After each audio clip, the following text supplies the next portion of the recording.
요한복음 20장 11절부터 15절 말씀 우리 함께 읽겠습니다. 마리아는 무덤 밖에 서서 울고 있더니 울면서 구부려 무덤 안을 들여다보니 흰옷 입은 두 천사가 예수의 시체 누웠던 곳에 하나는 머리편에 하나는 발편에 앉았더라.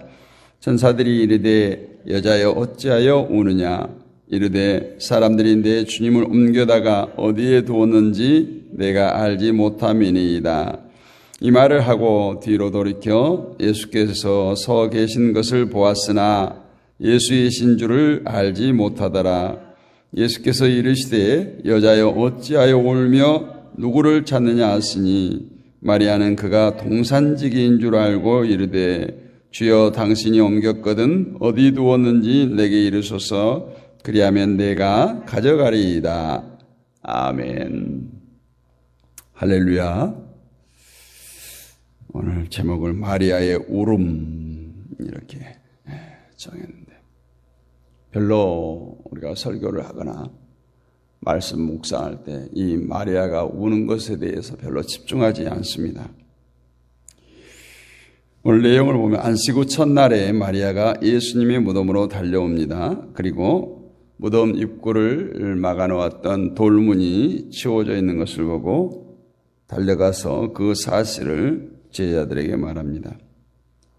우리가 잘 알다시피 팔레스타인 지역의 무덤은 우리처럼 땅을 파고 매장하는 것이 아니라 바위굴을 파고 거기에 시신을 안치하고 돌문을 닫는 방법을 그렇게 사용했습니다. 그런데 무덤의 돌이 치워졌다면 그것은 무덤이 열렸다. 이것은 무덤이 외부인의 손을 탔다라는 것을 뜻하죠.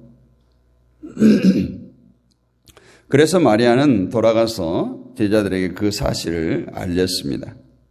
또 다시 마리아의 말을 들은 제자들이 무덤에 와서 그 사실을 확인하고 돌아갑니다. 그러고 나서 제자들이 돌아간 뒤에 마리아의 행동이 오늘 본문에 기록하고 있는 말씀입니다. 11절 말씀을 보면 마리아는 제자들이 돌아가자 울면서 무덤을 들여다보았습니다. 마리아가 우는 이유가 뭘까? 예수님이 시신이 없다는 것 때문이에요.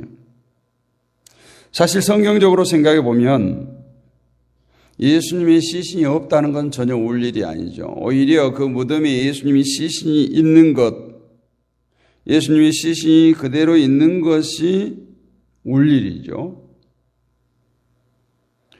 만약에 보통 사람에게 이와 같은 일이 벌어졌다면 시신을 도둑맞은 경우가 되겠지만 예수님의 경우는 다르잖아요. 예수님께서 늘 제자들에게 또 복음을 전하는 곳에 당신은 죽으시고 사흘 만에 부활하실 것을 늘 가르쳤습니다.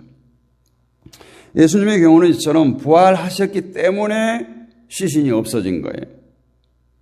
그러므로 시신이 없다는 것은 곧 부활하심을 의미하는 것인데 마리아가 울고 있다는 것은 마리아는 예수님의 부활에 대해서 전혀 기대도 생각도 없었다는 것을 의미합니다. 예수님은 자신이 죽고 다시 사실 것에 대해서 이미 말씀하셨는데 마리아는 또 오라비인 나사로가 죽었을 때 예수님이 다시 살리신 사건을 목격한 사람이기도 해요. 그럼에도 불구하고 부활하신 주님의 무덤을 보고 울면서 들여다본다는 것은 예수님의 부활에 대해서 전혀 무지했다. 이렇게 볼 수가 있습니다. 마리아가 예수님의 시신이 없어진 것으로 인해서 운다는 것은 한편으로 그만큼 또 달리 생각하면 인간적인 마음으로 예수님에 대한 깊은 마음, 예수님을 사랑했던 그 마음을 읽을 수가 있습니다. 그러나 그것은 마리아의 감정과 정서, 느낌에 국한된 사랑이었을 뿐 예수님께서 인류의 죄를 대신해서 죽으시고 사흘 만에 부활하실 것이라고 하는 예수님 자체를 사랑하지 않았다는 거예요. 이것이 잘못된 겁니다. 예수님을 사랑하는 것은 예수님이 누구시고 예수님이 어떤 분이신가를 제대로 알고 예수님과의 바른 관계 속에서 자연스럽게 나와지는 결과가 되어야 된다는 거예요. 예수님이 나에게 어떤 분인가를 알았기에 사랑할 수밖에 없게 되는 그런 사랑. 그런데 지금 마리아에게는 예수님은 죽은 사람에 지나지 않아요. 그래서 시신이 없는 것으로 울고 있습니다. 이런 상태에서 마리아가 예수님을 사랑한다고 할지라도 그것은 예수님의 죽으심과 부활에 근거한 사랑이 아니라는 거예요. 그래, 늘 우리 집에 와서 우리 가정을 위해서 기도해 주었지. 죽은 우리 오라비를 살려주었지. 이런 거죠. 마치 오늘날 기독교인들이 예수님의 죽으심과 부활에 관심이 없으면서 예수님 사랑합니다. 예수님 사랑합니다. 그리고 자신에게 위기가 닥치면은 언제 사랑했느냐? 교회를 등지거나 하나님을 등지는 이런 일들과 같습니다. 그냥 자신의 느낌으로 살아가는 거예요. 이것은 예수님께서 남기신 진리 중에 예수님을 바라보고 생각하는 것이 아니라 다만 자기 생각에 예수님을 사랑하는, 내 방법으로 예수님을 사랑하는, 내 감정으로 예수님을 사랑하는 그런 착각을 가지고 있는 거예요. 많은 현대인들이 이런 신앙, 이런 사랑에 머물러 있어요. 예수님의 죽으심과 십자가와 아무런 상관없이 내가 예수님을 생각해 줌으로써 자신이 예수님을 믿는다고 생각하는, 또 거기에 내가 얼마나 예수님을 사랑하는가 점수를 매기는 일들이 비일비재하다는 거예요. 때문에 여러 가지 현실 가운데서 우리가 마리아처럼 울음을 터뜨리고 때로는 낙심하고 슬퍼하고 염려하기도 하는 것입니다. 우리가 기억해야 할 것은 예수님과 성도는 피로 맺어진 관계라고 해요. 우리가 국가 간에도 혈맹 이야기를 하죠. 서로가 서로의 나라를 도우면서 피 흘려 죽음에 대한 혈맹. 또 옛날에 우리가 벗을 깊이 사귀면은 혈서를 써서 정말 피를 나눈 형제다 이렇게 말합니다. 예수님과 성도야말로 피로 맺어진 관계.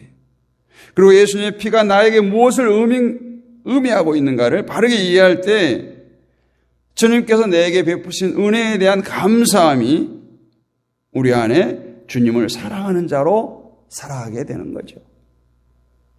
그런데 이 모든 것을 떠나서 단지 내가 주님을 생각해 주는 것으로 사랑한다 말하면 그것은 곤란하다. 오늘 마리아와 같은 착각 속에 살아갈 수밖에 없습니다. 오늘 예수님과 우리 성도가 어떤 관계에 있는가를 분명히 보여주는 것이 당시 이 무덤 안의 광경이죠. 마리아가 무덤을 들여다봤을 때 무덤에는 흰 옷 입은 두 천사가 있었습니다. 이들이 어떻게 있었어요? 예수님이 누웠던 곳에 하나는 머리 쪽에 하나는 발 쪽에 있었다고 오늘 기록해요.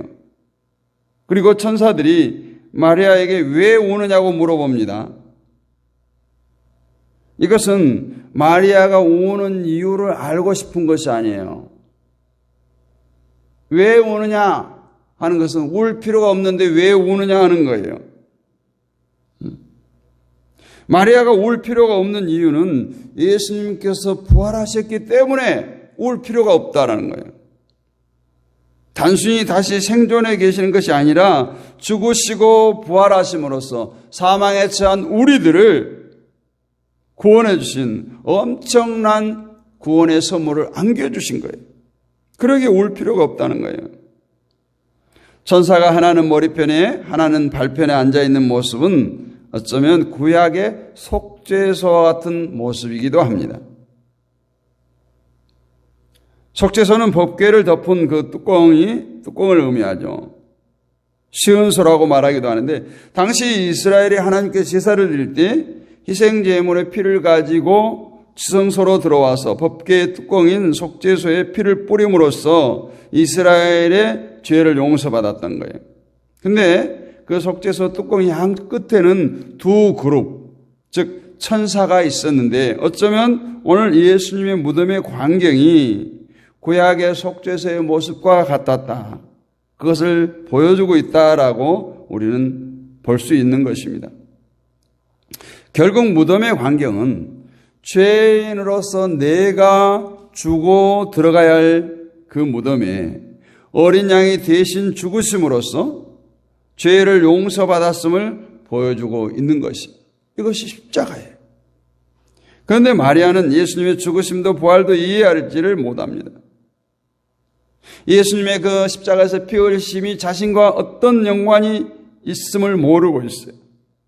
그래서 마리아는 예수님의 시신만 찾아다니는 거예요. 부활은 생각지도 원하지도 못한 거예요. 자신의 죄에서 예수님을 바라본 것이 아니기 때문에 부활이 없는 예수, 그 시신에 집중되어 있던 거죠. 오늘 우리가 마리아의 수준에서 예수님을 생각하고 있지는 않는가? 정말 예수님의 죽으심과 부활에 무관심하거나 그것은 내가 알 바 아니고 나는 다만 예수님이 내 일을 잘 되게 해주면 된다는 식에서 우리가 우리의 신앙이 몰고 있지 않은가 돌아보기를 원합니다. 그런 사람들은 자신의 일에서 예수님이 없다는 것 때문에 울어요. 왜 내 인생 가운데 왜 인생이 뜻대로 안 되는가 슬퍼하고 낙심하는 모습을 보입니다. 왜 하나님께서 나와 함께 해주시지 않는가? 왜 이 무거운 짐을 대신 져주지 않는가? 왜 내 앞에 가로막고 있는 이 장애물을 제거해 주지 않는가? 이것이 잘못된 신앙이에요. 오늘날 마리아의 편에서 보면 여전히 지금 무덤 안에 예수님의 시신이 있다는 것은 죽음의 세계를 뜻하는 것이고 시신이 없는 것은 죽음의 세계를 벗어났다는 것을 뜻합니다. 이것이 부활의 세계죠.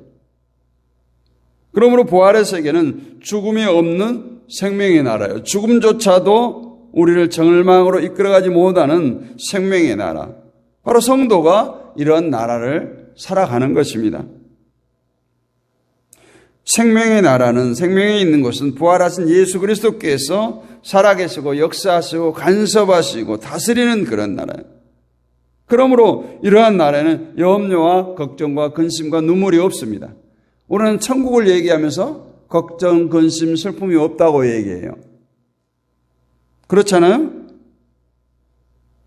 우리가 부활하신 예수께서 다스리고 간섭하시는 그런 나라, 아니 그러한 우리의 인생은 주님이 책임져 주시기 때문에 이런 염려와 걱정과 근심과 눈물이 없다라는 거예요. 세상의 어떤 일도 구원받은 하나님의 백성들을 눈물로 끌어가지 못합니다. 이미 우리가 예수님의 죽음을 통해서 영원한 생명을 소유한 자로 살아가기 때문이에요. 성도가 바로 이러한 나라의 백성인 것입니다. 부활하셔서 지금도 살아 역사하시는 주님을 생각하시기를 원합니다. 많은 사람들이 부활신앙을 얘기하고 있어요. 입술로만 부활신앙 얘기하는 거 오늘 마리아와 같이 똑같은 거예요.